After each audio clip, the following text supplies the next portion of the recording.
ओम नमः शिवाय। ओम नमः शिवाय। हर हर महादेव।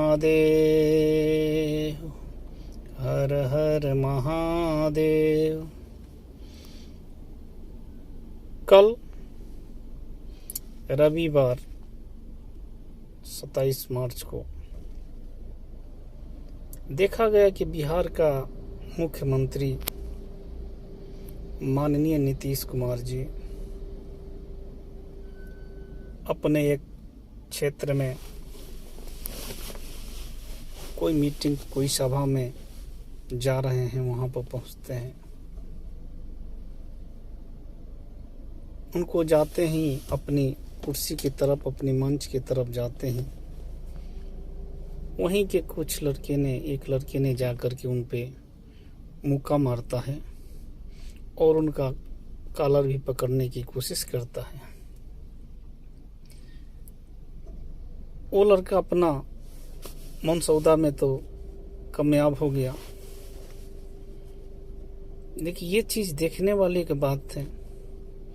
कुछ भी है, नीतीश जी बिहार का मुखिया हैं, एक बिहार का गर्जीवन रूप में है। जहां पे, जिस जगह पे एक घर के मुखिया, एक राज्य की मुखिया की ही ये दशा हो जाए तो और आम पब्लिक, आम जनता के बारे में क्या सोचा जा सकता है। एक निंदनीय विषय है कि ऐसा नहीं होना चाहिए, लेकिन नहीं चाहते हुए भी ऐसा हो गया।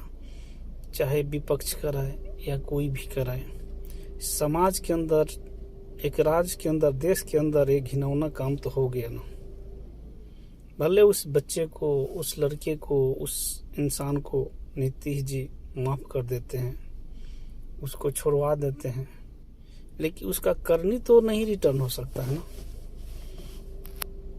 उस बच्चे को तो और प्रोत्साहन तो कहीं ना कहीं से मिल गया ना कि तुमने ऐसा किया, कुछ नहीं हुआ, आगे भी करेगा कुछ नहीं, क्योंकि हम विपक्ष वाले हैं, हम तुम्हारे सपोर्ट करेंगे, हम तुम्हारे लिए आवाज उठाएंगे। नीतीश कुछ नहीं कर सकते हैं।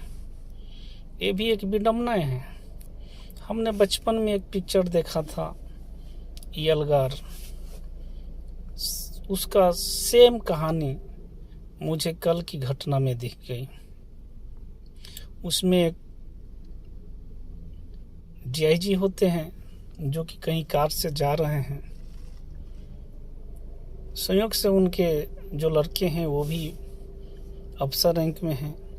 अपने पापा को फोन करते हैं, पापा पापा। वो फोन नहीं उठा रहे हैं। बहुत मुश्किल से, बहुत ट्राई करने के बाद डीआईजी साहब फोन उठाते हैं। बेटे से बोलते हैं, हाँ बोलिए। ताकि पापा, हम लोग देखे, आज मालूम चला कुछ गुप्त सूत्रों के द्वारा कि आपको किसी ने गोली मार देगा।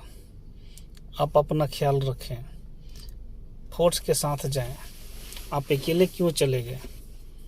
डीआईजी साहब बोलते हैं कि बेटा, आज तक ये प्रशासन किसको बचाया है कि हमको बचा लेगा, तुम चिंता मत करो। बात ही करते हैं तब तक ड्राइवर ही, उनका ही ड्राइवर उनको 2 4 5 गोली मारता है। ये आवाज बच्चे की कान में, लड़के की कान में जाता है और डीआईजी साहब वहीं पे साफ हो जाते हैं। तो ये गजब की एक विडम्बनाएं हैं जो फिल्मों में दिखाया जाता है, आपके हमारे सामने हकीकत में आता है। कल जो नीतीश जी के साथ में हुआ, एक निंदनीय, शोचनीय विषय है कि उनके साथ में इतना प्रशासन, इतना एक्टिव, इतने पावरफुल, उनके साथ में प्रशासन होने के बावजूद, और एक मामूली, एक नॉर्मल लड़के जा करके थप्पड़ मार देता है, मुक्का मार देता है, कॉलर पकड़ लेता है। ऐसा क्यों हो गया? ये कितनी आसानी से वो अपनी मानसिकता में कामयाब हो गया। खुदा न करे, गॉड न करे, भगवान न करते अगर उसके हाथ में कहीं वो कहीं छुपा करके पिस्टन कोई आर्म्स लेकर के जाता तो कल तो नीतीश जी शायद नहीं बच पाते। तो उसके छोड़ देना ही उसका हल नहीं हो गया। ये देखना है कि जो प्रशासन उनके साथ में 24 घंटा रहता है, आखिर उसका क्या दायित्व है। यही दायित्व है कि कोई भी नज़र बचा करके नीतीश जी लगे या किसी भी पदासीन जिसके लिए वो गया है उसकी आसानी से पहुंच सकता है। ये लोग क्या करते हैं?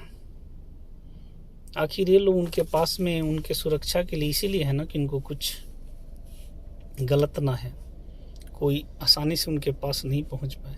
फिर भी वो कितने आसानी से पहुंच गया ना। थप्पड़ मारा मतलब वो गोली भी मार दिया।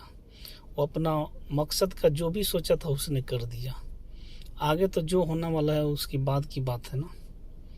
अगर किसी को कोई गोली ही मार दे, मौत की घाट उतार दे और उसके बदले में उसको 50 साल ना 100 साल की सज़ा मिल जाए या फांसी मिल जाए, लेकिन वो तो व्यक्ति नहीं आ सकता है ना जिस पे घटना हो गया। कोई भी चीज़ गहराई से देखना चाहिए। ऊपर ऊपर सब लोग फेंकते जाते हैं, उसकी गहराई क्या है यहाँ तक पहुँचनी चाहिए थी। बिना गहराई तक पहुँचने किसी चीज़ का सॉल्व करना, उसको नॉर्मल ले लेना, ये अपना भी एक गलत मानसिकता की निशानी है।